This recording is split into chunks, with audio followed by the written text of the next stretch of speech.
الحمد لله القائل أعوذ بالله من الشيطان الرجيم وإذ نجيناكم من آل فرعون يسومونكم سوء العذاب يذبحون أبناءكم ويستحيون نساءكم وفي ذلكم بلاء من ربكم عظيم. Al-Baqarah ayat 49. Bermaksud, dan ingatlah ketika kami selamatkan kamu daripada Fir'aun dan pengikutnya yang sentiasa menyiksa kamu dengan seksa yang seburuk-buruknya. Mereka menyembelih anak lelaki kamu dan membiarkan anak-anak perempuan kamu hidup. Dan pada kejadian yang demikian itu terdapat balak bencana dan ujian yang besar daripada Tuhan kamu. Asyhadu an la ilaha illallah wahdahu la syarika lah wa asyhadu anna Muhammadan abduhu wa rasuluh. Allahumma salli wa sallim ala sayyidina Muhammad wa ala alihi wa ashabihi wa tabi'in wa tabi'it tabi'in lahum bi ihsanin ila yaumiddin. Amma ba'd. Fa ya ibadallah, ittaqullah usikum wa iyaya bittaqwallahi faqad fazal muttaqun. Sidang Jumat yang dirahmati Allah, sebelum kita memulakan khutbah ini, saya menyeru kepada jemaah yang berada di luar pada dewan solat utama ini supaya masuk ke dewan ini, sebab hari ini orang ramai bercuti. Jadi tempat kita di masjid kosong lagi. Jangan sembahyang di belakang yang ada tile, masuk ke dalam sini. Dan juga dilarang berniaga ketika khutbah sedang disampaikan. Sidang Jumat yang dirahmati Allah, bertakwalah kepada Allah dengan mengerjakan suruhannya dan meninggalkan larangannya.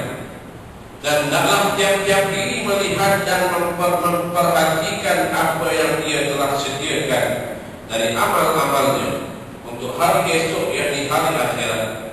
Dan sekali lagi diingatkan, bertakwalah kepada Allah. Sesungguhnya Allah amat meliputi pengetahuannya akan segala yang kamu kerjakan.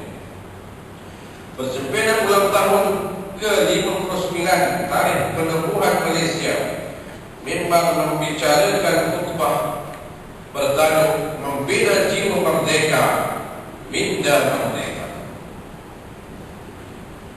16 September, hari bersejarah, hari pengisytiharan penubuhan negara Malaysia.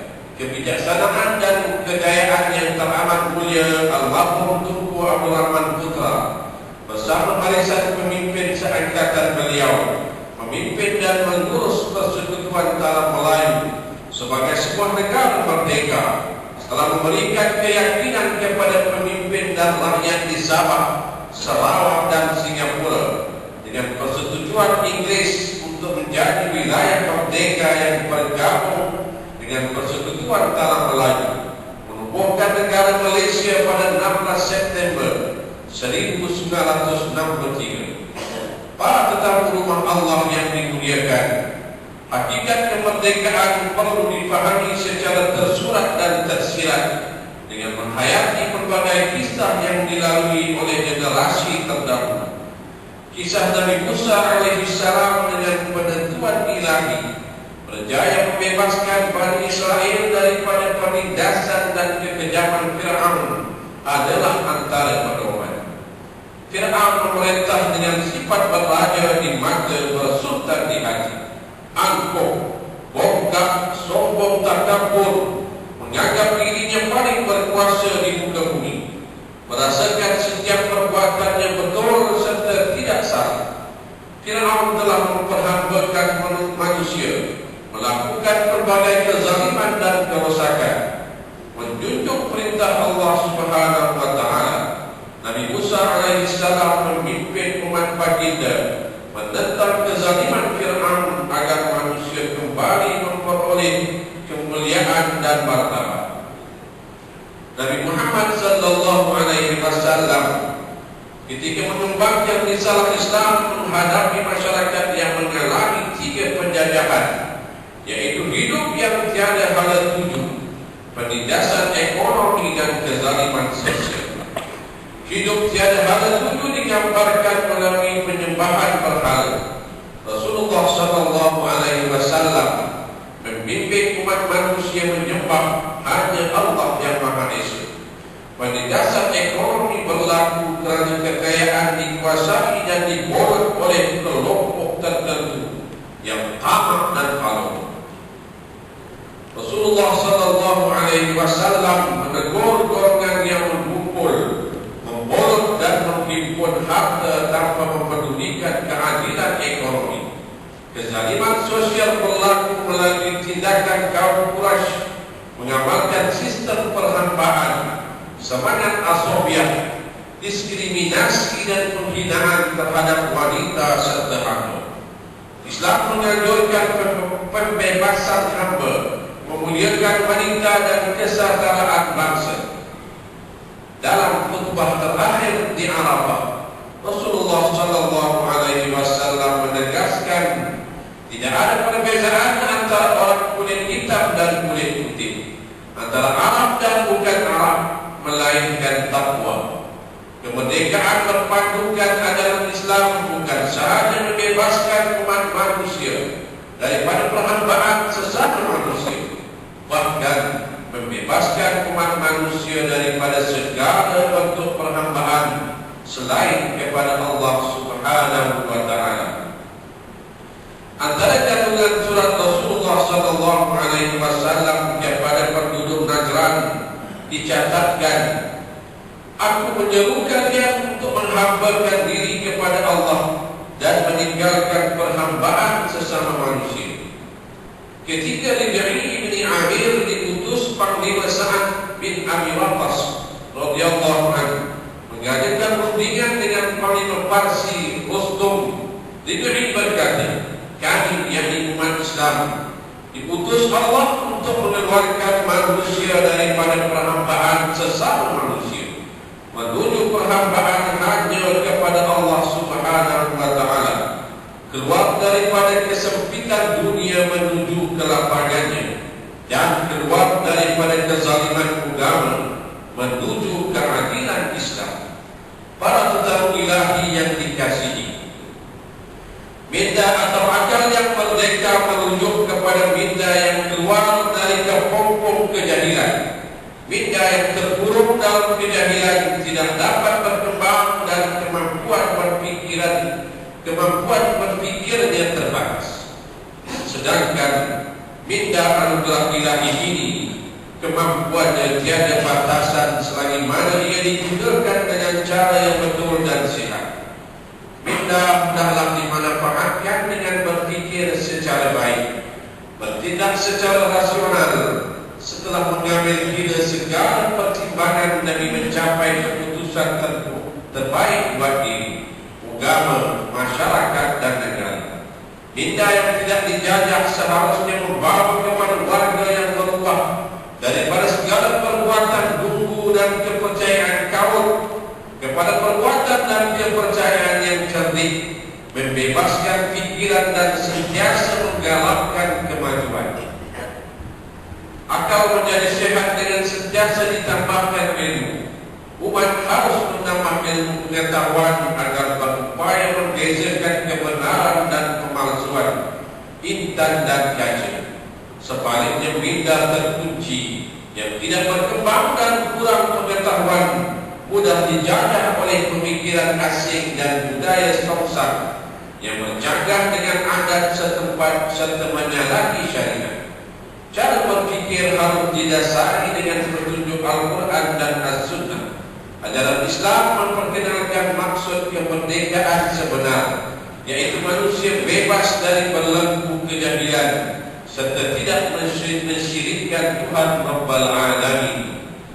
Nyatalah Islam mentafsirkan kemerdekaan tidak hanya melalui kemerdekaan lahiriah, malah merangkumi kemerdekaan batiniah, yaitu kemerdekaan jiwa yang dilengkapi kemerdekaan minda. Kemerdekaan yang hakiki dimiliki apabila seseorang manusia mampu berada dalam fitrahnya serta turut berupaya membebaskan diri daripada segala belenggu yang berpunca daripada godaan syaitan dan hawa nafsu. Merdeka bukan sahaja bebas dari jajahnya Merdeka bukan sahaja bebas daripada jajahan berbentuk fizikal, malah turut bermaksud membebaskan diri dari apa jua belenggu dan halangan yang merancatkan kemajuan diri. Bagi membina warga Malaysia yang berdaya saing dan maju, warganya perlu membebaskan diri daripada perhambaan dengan memiliki jiwa dan minda yang merdeka. Jiwa dan minda yang bebas berperanan berpandukan iman dan cahaya ilahi. Jiwa dan minda merdeka bermaksud jiwa dan minda yang bebas, jiwa dan minda yang tidak dicengkam oleh sebarang anasir dalaman maupun luaran. Insan yang merdeka jiwa dan mindanya tidak meletakkan nasibnya pada manusia lain, tidak taksub kepada insan lain, hingga bersedia bersubahat dengan perbuatan mungkar, bersedia berada di bawah telunjuk dan arahan, hingga kabur pandangan lalu sanggup mengatakan yang putih itu hitam dan yang hitam itu putih. Insan yang merdeka jiwa dan mindanya, insya Allah tidak akan tergelincir akidahnya, malah sentiasa yakin pada diri dan berani menegakkan yang ma'ruf, tegas menentang yang mungkar, menyerahkan diri sepenuhnya untuk mendapat perlindungan dan keridhaan ilahi. Kesimpulannya, sebuah negara merdeka akan mencapai kemajuan jika warganya berjaya memerdekakan jiwa dan minda daripada perhambaan, kerana jiwa hamba akan menghalangi minda berkembang dan maju. Muslimin yang dirahmati Allah, sepeda tarikh bersejarah 16 September memang memperingatkan perkara-perkara berikut. Pertama, kenangi jasa para pemimpin yang telah berkorban memperjuangkan kemerdekaan serta pengorbanan dan usaha mereka membentuk sebuah negara merdeka. Kedua, zahirkan rasa syukur kehadirat ilahi atas nikmat dikurniakan negara merdeka dengan tidak melakukan kerosakan di bumi ini, melihara dan tidak memusnahkan alam sekitar dan tidak melakukan pencemaran. Ketiga, ditapkan urus negara ini dengan adil, berpaksikan undang-undang, tidak membazir khazanah negara dan wang ringgit, mengagihkan sumber kekayaan negara secara saksama, mengutamakan keperluan rakyat miskin dengan menyediakan keperluan pendidikan, perubatan, perumahan, pengangkutan, pekerjaan dan keperluan sosial. Keempat, menyerahkan tanggung jawab dan tugas kepada orang-orang yang ahli dan memiliki pengetahuan serta amanah untuk mengelakkan berlakunya kerosakan kepada sumber-sumber dan mengelakkan berlaku ketirisan khazanah negara. Yang beban kerosakan dan ketirisan terpaksa ditanggung oleh rakyat dalam bentuk hutang yang berpanjang. Kelima, menerima hakikat negara ini terdiri daripada warga pelbagai kaum yang mengamalkan pelbagai agama, mewarisi pelbagai budaya dan menguasai pelbagai bahasa, lalu menghayati surah ilahi berpandukan ayat 13 surah Al-Hujurat untuk kita saling perkenalan dan berlawan mesra antara satu dengan lain. Semoga terbinanya sebuah masyarakat yang harmoni dan negara yang sejahtera. Barakallahu li wa lakum bil Qur'anil azim wa nafa'ani wa iyyakum bima fihi minal ayati wal zikril hakim wa taqabbala minni wa minkum tilawatahu innahu huwas samiul alim. Aqulu qawli hadza wa astaghfirullahal azim li wa lakum wa lisairil muslimina wal muslimat wal mu'minina wal mu'minat al-ahya'i minhum wal amwat fastaghfiruhu innahu huwal